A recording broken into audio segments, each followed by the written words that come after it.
Hometown Health is committed to keeping you up to date on all the news and information that could affect your health and wellness. It's time now to check in with the Daily Commercial News and 90 anchor Lori Farfaglia with some health headlines impacting Lake County. Lori? Thanks, Mark.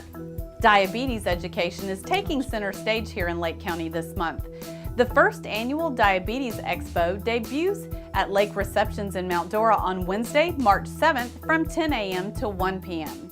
The Expo is designed to help the community access education and information and will feature many vendors focused on type 1, type 2, and gestational diabetes.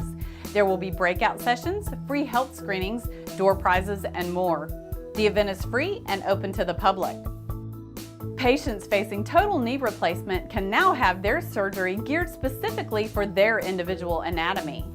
Florida Hospital Waterman is the first hospital in Lake County to offer Mako Robotic-Arm assisted total knee replacement. The technology allows surgeons to create a 3D virtual model of the patient's own knee based on their own CT scan. The 3D model is then used to create a personalized preoperative plan. Once in surgery, the robotic arm guides the surgeon to provide the most precise placement and alignment of the implant. Additionally, patients report better joint function after surgery as compared to manual total knee replacement. A unanimous vote by Lake County Commissioners recently transitioned Lake Emergency Medical Services, or Lake EMS, to county organization.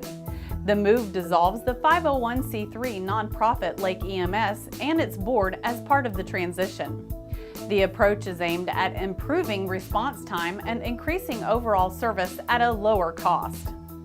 The county says they will work with the Lake EMS staff to ensure a smooth, streamlined transition without any disruption in service to the public. Back to you, Mark. Thanks so much, Lori. We'll be watching for you on the Daily Commercial News and 90 on Lake Sumter TV.